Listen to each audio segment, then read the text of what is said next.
Hey guys, it's Kat, and I am here to do a live stream. I'm getting ready to do a bunch of reactions, and so I'm going to be doing my makeup as I do that. That's why I look the way that I do. I am going to be doing live streams relatively regularly on my YouTube channel. Those of you guys who are my followers who enjoy joining me and saying hi to me on a live stream. And then there's going to be members only live streams that are exclusively available for my Spark members on my YouTube channel, which is the very lowest level. And those are going to be my more organized streams where I am responding to very particular specific instances that I have a lot to say. So if you're interested in joining me for that, please consider becoming my YouTube member where you can join me for a live stream just like this one. 18-year-old former child star Piper Rockelle made $1 million in her first hour of launching her Blue page. Not only that, but she made almost $3 million within the first day Sorry, it's so of quiet. She's launching very quiet. her Blue page. This is something that is very concerning and very alarming because she joined the Bop House, but she had started hanging around at the Bop House about a year prior. So she was underage when she started hanging around the Bop girls. They had been anticipating, the general public of a very specific type of audience had been anticipating the launch of her Blue page for a while now. They were counting down the days for her to turn 18 for this launch. She turned 18 in August, but she started hinting at it around November that it was coming. And for New Year's Day, on 12 o'clock midnight, she launched her Blue page and within an hour became a millionaire. And by the end of the 24 hours, she had $3 million, enough to retire and not have to work another day in her life at only 18 years old in one day. And this is only the beginning for her. 18-year-old former. So I wanted to react to this because I made a video about this about I guess about a year ago. And in that video, we had not yet reached this point, but we talked about Danielle Bergoli, who had done this, who had gone and opened up an OnlyFans like right when she turned 18, made a bunch of money, and modeled it basically for other young women. I think that this story is really, really sad. I think it's really, really sad. And in my video, one of the things I tried to say, to really summarize my video, is that the Bop House as a thing on its own, right? Women working within a home together to produce content that they use, to self-promote. I don't have an issue with, because I know that that's a much better situation than what a lot of sex workers have dealt with in the past. And it's not a bad thing that these women are able to actually support themselves through their own path of this, right? Because as a person who is a former sex worker, I was a cam girl. I worked for a porn company very, very briefly, and I had to split my earnings 3 ways. And this was in 2009. So things were very, very, very, very different, right? But I didn't have fun. I didn't enjoy myself. It wasn't a good time. And it was something that I ended up regretting. And what I said after kind of making the point that sex work is work, and that the reality of these women not being in a situation like this is that they are likely in a situation where they're reliant on men who are trying to exploit them, who are taking their earnings, who are abusing them, right? Was that ultimately I wouldn't really suggest it, even if it's legal, even if it's something that you can make a lot of money on, because of what I know and what I've experienced, right? The saddest thing for me is that her mother was probably the person who pushed her into this. Her mother has been pushing her towards this since she was a minor.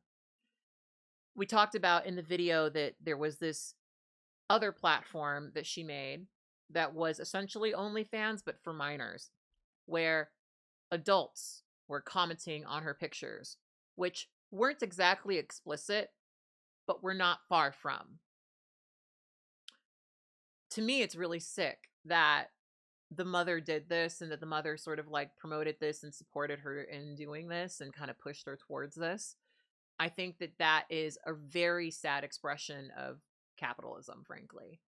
And I know that some people didn't really like that I talked about capitalism in that video. A lot of people thought that that was a little annoying, of course, because a lot of you are liberals or conservatives, right? So you might not understand my perspective.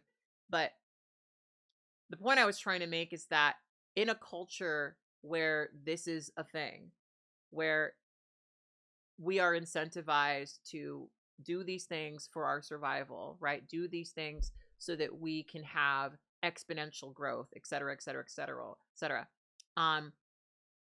This is going to happen. You know, this sort of thing where it's unthinkable to probably you and I, but it's an investment for certain people, right? Like it's an investment for her to, work on building up her platform for all these years, posting these suggestive pictures to capitalize on this moment, right? Because the money's really the only reason. There are so many arguments, there's so many reasons not to do it. Money's the only reason. Right? Danielle Bergoli did it because she wanted to make money. Most of these women do it because they want to make money. And, as I said in the video, I think one of the things that is confusing to outsiders is sex work is work and a fantasy that is being sold, right? What you see isn't always like the reality of what that person's life is. I follow this channel, Nico Aesthetics. He speaks predominantly about the gay OnlyFans side of things. But there are several stories that he shares about porn stars that were once really popular, once really famous, once had a lot of success, who ended up developing drug addictions and other things because of what they were doing, right? And I will always be a person who supports sex workers, but I will always support sex workers with the asterisk of if I could go back and tell myself at 19 not to do it, I would. But that's something that I probably needed a bit of time to admit to myself. And I think the thing that makes me so sad in Piper Rockelle's situation is that I don't really think she was really given much of a choice. Meaning, since she was very young, right? And part of, so part of my frustration with this is, like I was a younger person sexually expressing themselves on the internet, right? That's how I met the porn company. They found me through some parties that I went to, but they found my Facebook page. That's how they approached me initially, right? They saw my pictures, they saw that I was young. They obviously knew that I needed money, right? And they approached me. And I didn't really make that much money, but it was impressive to me at the time because it was a lot more than I had been making, right? But that really had a negative impact on my own sexuality, this process of like doing it as fantasy, right? And especially when you're younger, you don't always fully understand a lot of this stuff. Like when I was younger, I had an understanding that men wanted me. I didn't really understand what sex meant for myself, if that makes any sense. And the impact of that, at least for me, wasn't worth the money. Was not worth the money. I think it is really telling in our society that someone who just turned 18 can make $3,000, not $3 million on OnlyFans, right? I am not going to be a person who attacks her for doing sex work. I don't think that that's ethical. But I really truly hope she has at least a couple of people around her kind of like telling her to, pull away from this a bit. Because the money's cute now, but the long effect of that, I mean, she just turned 18, right? This is going to be something she deals with forever, probably, right? It's just really worth considering that. It's just really, really worth considering that. And I'm only bringing that up because, 19 is really young. And there's stuff that you do at 19, not 19, 18. There's stuff you do at 18, right? That you think is going to be fine, that it isn't, you know? And I guess just for me, again, if I could go back, I would tell myself not to do it. So yeah, anyway, that video essay went into way more detail about that. I talked a lot about sex work as work, my experience with sex work. We also talked about alternative subcultures and sex work because that was a tangential conversation. Again, I don't have an issue with the Bop House so much. I have an issue with everything that led up to it. Like the concept of the Bop House, I'm fine with. Them, you know, having her over, basically getting her ready for her launch, you know, supporting her. I think I have not seen it in this video, but I did see in another video that she did ultimately join the Bop House, right? All of that to me is disgusting. And I'm kind of separating that from the idea of them doing and being sex workers, right? I don't think it's okay to groom children into this. And unfortunately, I know that this is going to inspire other young children to do the same. To, before they turn 18, post provocative images of themselves to prepare the grown men who follow them for the inevitable 18-year-old OnlyFans. And what's getting kind of concerning to me about this is that we're doing this in the age of AI, right? We're doing this in the age where more and more and more and more and more, you really do have men who are generating images of minors in provocative ways. I just saw a story the other day that was a teacher who is using AI to generate, and I'm gonna get better at saying this. This is something, it's a habit that I'm still trying to get used to. Child sexual abuse material, right? Using his students to prompt it. Disgusting. Absolutely repulsive.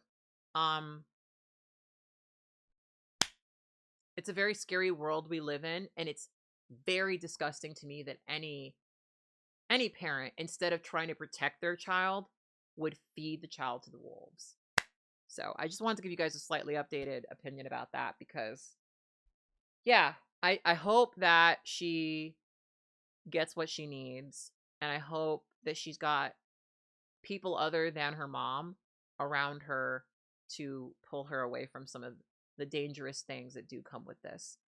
Because I never did, I mean, the world was so different when I was doing sex work, right? Like, this is such a different level of it, right? It scares me. It really does. Anyway, let's move on. Un clan de pedófilos quiere acabar la democracia en Colombia. Duro, sí, pero ahí está la realidad. Y para que no salga la lista, entonces nos envían acorazados a matar pescadores de esta ciudad. Y amenazar al vecino, que si dictador o no, ¿cómo que el pueblo de Colombia va a aplaudir que invadan a su hermano, que no es el presidente, sino el pueblo de Venezuela? ¿Cuándo? Seríamos así de traidores y de vendidos, de que nuestra propia sangre la traicionamos, o el pueblo del Ecuador, o el pueblo de Panamá, o el pueblo de Venezuela no es nuestro propio pueblo. Y entonces quieren que el presidente haga lo que quería hacer Duque, cobarde, prestar las tierras de Colombia para que desde ahí se invadiera a un país hermano que tiene la misma historia que nosotros, porque allá nació Bolívar y vino a morir aquí, en esta ciudad. No se puede. Presidente de Colombia que haga eso, presidente maldito por las generaciones futuras, porque nunca será olvidado como un traidor.